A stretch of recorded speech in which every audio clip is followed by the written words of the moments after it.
So let's see if it's working. Oops, Coffee. 5, 4, 3, 2, 1. I'm John Miglosh for the WDMA. We're going to be talking about desirability today. And to start off, we're going to start with the highly desirable KFC DoubleDown. It's a pretty short one, so we better back it up. KFC's DoubleDown is back? Double down, double down, double down, double down. Chicken, bacon, chicken, cheese. Double down. Double down on KFC's Double Down. Okay, so there you go. I've never had one, but I I watched a review and they said it was a little expensive. It's like $11.50 for this concoction. It's a piece of chicken on each side, no bun, and a couple of, probably minuscule pieces of bacon in the middle and some cheese. What could be better than that, except that it's Lent, and it's only for 4 weeks. So I guess I'm not going to have one, but if I were able to, I might try it. And here's an article from Ask over here at Adland TV, and she said she thought she might try one too. The weird Snapchat filter face style is in fashion right now, and that's what they do. They make the faces look amplified. You don't even I didn't even hardly notice it till I read till I read her description of it. It's Major Laser's hit song Bubble Butt, which has now become Double Down, and it sings the virtues of an over-the-top sandwich, which is a bunless double chicken, bacon, cheese stack. I kind of want to try this monster. Enrique Camacho says KFC's Double Down is the most over-the-top sandwich ever conceived. We wanted to match the energy with equally over-the-top creative executions. Basically, we got weird with it, and the results were a lot of fun. Okay, so that's from Enrique, group creative director, and Ask calls out the dancing cactus in the back left, which I did see after watching this a few times. Okay, it is findable on YouTube, but we're just going to put this thing. I don't think I'll put a link to the actual commercial. I think on here somewhere there, if you go to the actual Adland TV link, the video is up on Adland, where she has quite a it's one of the world's largest collections of commercials from all over the world. Okay, now the style consultant has tried to get me for a couple of years now to just do like one article, and I usually can't. I have too much to do. But today we're going to let you off the hook and go right to Summer Gould, how to add desirability to your direct mail. And scientists have found that people will judge the likelihood of an event happening based on how easily they can recall a relevant example. Okay, so when you see the Good Hands in Allstate commercial and somebody's bouncing into your car and bashing it up, and you think, yeah, that's happened to me before, right? Or you get a flat tire in the middle of nowhere and you want roadside assistance, right? And you say, okay, that makes sense. I don't have it. Disclaimer, I'm not getting paid by Allstate. I don't get paid by almost anybody. We should be talking about that. David and I talked about that yesterday. And he tried my number at the bottom of the screen, and it actually did work. So there's something. So anyway, in your direct mail, use relevant common examples that can easily be visualized to convince people that they do need to make a purchase now. Okay, and I was trying, Summer, I really wish you could give me an example to latch onto on these. And if you turn this into a book, you really have to go the extra mile and have at least one story or direct mail piece that goes with it.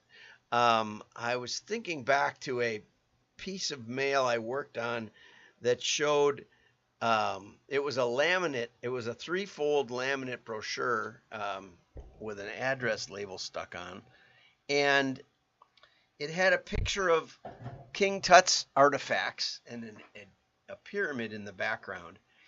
And it was talking about how you wanted to preserve your treasures. And the idea was buy a laminating machine from General Binding Corporation. And it also had a sale on it, and it got no results at all. They sent out 150,000 of them, and they asked me, and they only got 3 leads out of the whole deal. And they sent it to me, and they said, "What can we do differently? Could we fix this?" And there was a few things right off the top. You know, they were sending it to schools, and they were showing industrial commercial printing laminators, which they had probably used for that piece. And I said, you know, why don't you just show the kind of laminator that a school would buy? They said, oh, schools know all about us. They know all about us. They know that we sell school laminators, but we wanted to show the full line of our laminators in case the piece fell into the wrong hands, you know. I said, well, you know, sometimes teachers are new. Maybe they don't know where to get those things. Maybe theirs just broke down and they really want to just order the one that they want or the one that might make sense for them. Okay, so they pulled that out. I said, you got a sale ad on here. I'm not against you doing a lamination mailer. It's kind of cool. But I said, you may not want to put the sale on it since this piece is like, you know, double the cost of anything you could have mailed in a similar format. And so then you know, we did some stuff with the copy and the headlines and stuff. But the fact is, it wasn't relatable. They should have shown pictures of fall leaves laminated, you know, with the kid taking it home and showing it to their mom and how cool that was. That would have been a home run because that was that is a common event where the kid, I mean, when I was a kid, we'd iron them between wax paper. It just shows you how, I don't think they'd allow a hot iron in a school these days. But anyway, so if you want to connect with people, you may want to use a plausible, you may want to show a plausible scenario of what your product produces. That smile or that, or the hug or the roadside assistance magically appearing. I have a good story to that one. I'll skip it. Okay, so you want to lay the groundwork by prompting people to think of instances where your product or service could have helped them. And for as much as direct mail can tell a story, I just don't see this very often. Here's a mailing piece I got this week. It's a big postcard. Big. I don't know if that even qualifies on postcard rate. It looks like it's more than 12 inches. It looked like it also, the post office folded it in half. You might as well have done it as a fold. I should probably call these people. Mark is an old friend. I'll tag him on here. And I was thinking about him the other day, and here's his mailing piece. You know, if the Postal Service is gonna bash it up, you might as well just bite the bullet and fold it for real. This is a retail outlet for outdoor furniture, and new spring hours in their starting in March. Here's the address. I don't know if you can you read that? I can't. I can't even read it. I mean, I can read it. It's somewhere in Sussex, so it's not too far. But I think, you might want to tell people where it is. it's not even really that clear, except they show the front of the store, that it is a store. So it doesn't really tell the story. It doesn't really give you a way to respond. And yeah, I'll have to give them a call today. But this is typical of most direct mail. It's also typical of my career, where I just look at things and say, why'd you do it that way? No, this one hasn't been in the mail yet, so I'm not going to share it. But I just, there's so many things you can look at and say, wow, why'd you do this? So before you do it, send it to somebody who knows what they're doing. Run it by somebody. Run it by somebody like Summer Gould. She'll look it over for you, I betcha. So anyway, even if the person you're sending the mail piece to thinks they're not interested, you can use this method to help them visualize how they do need your product or service. This will get them to come to the conclusion that they do need to buy. This trigger is called availability bias. And I don't really understand this, I have to admit. You can use frequency, recency, and quantity to trigger availability bias. I don't know if that means in your customer file. Do you mail the people that have bought from you more often? The more often people hear something, the more likely they are to think of it as relevant to their lives. Since recent memories are easier to retrieve, you can use that in your direct mail to drive need. Again, please give me an example. I'm better with examples. The key to trigger availability bias, okay, here comes the key, is to cause people to estimate the likelihood of something happening where they would need your product or service. And one of the possibilities I thought about was the Mayhem ads from, is it Allstate? I think it is. No, you're in good hands with Allstate. State Farm? American Family? Who does the Mayhem ads? I think it is Allstate. But it just shows you that you can remember the mayhem, all these Mayhem ads of the grill blowing up the car, and many other things. Are those likely? Probably not. Maybe that's the problem. Farmers has a whole series on unlikely insurance claims. Probably both of them are avoiding the availability bias. If it's not available to you, maybe you don't need their insurance, right? Okay. Make sure that your message does not start with features and benefits. First, you need to set the stage with a story. Okay. And I would suggest also, Summer, this paragraph at the beginning that talks about all of your previous articles that connect with this,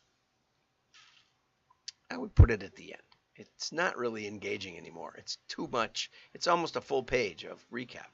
Okay, so to add desirability to your direct mail, prompt people to recall a time when they could have used your product or service. So remind them of a flat tire when they needed roadside assistance or something. That's probably the most common thing, right?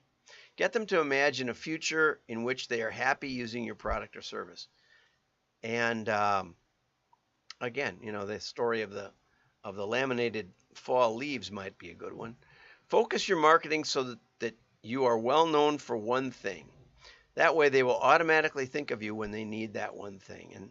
And one of the mailers that came to mind, Andrew Ettinger mentions a guy in New Jersey. I think it's in New Jersey. And he mails 30,000 postcards a month, I think, all around New Jersey about tree trimming. And when there's a major storm, man, I think he just hires all the other tree trimmers to work for him because he has so much business. But he always has business. He doesn't do any digital, doesn't do anything else. Just reminds people when they need tree trimming, he's the guy to call. Make your message consistent and frequent. Andrew specializes in that at Best Postcards with HVAC contractors especially, so that they can remind their customers. I was going to do a feature on magnets on postcards today because I saw something on LinkedIn for that, but I couldn't find any good stories about it. So that would be another thing that you could do to remind your customer that you're there when they need them, when they need you. You want your product or service to feel familiar. Include stories or examples where your product or service is the obvious solution. Yeah. And I found out also in doing my background research for today that 9 out of 10 stainless steel refrigerators will still hold on to a magnet. Now you know, in case you've been thinking about doing a magnet. Take advantage of current events that connect to your product or service. Okay, so that's a little harder to do with mail, right? Current events. I really do like the idea of a frequent mailing for a future event. You know, when the next hurricane hits, give us a call. Get on our list right now. For a mere $5 a month, you can be the first people we visit after the hurricane hits. That's an idea. Okay, the tactics mentioned above are a great way to drive the direct mail response you want. Getting people to come to conclusions that they need to buy your... Getting people to come to the conclusion that they need to buy your product or service on their own is a great motivator. Again, keep in mind that you can always combine behavioral science tactics to increase the effectiveness of them. Get creative and have some fun with your direct mail. I like that. Okay, summer. When you see this, because I'll tag you and you'll see it. If you can give me a couple of examples in the comments, that's not too late for your input. So thank you for that. Have a great day. Like and share. Your friends will know you're smart. Oh, and if you need help with your mail, join the WDMA, and then I'll feel obligated to look it over. And you just go wdma.org/join, and you can support our work fighting for mail every day.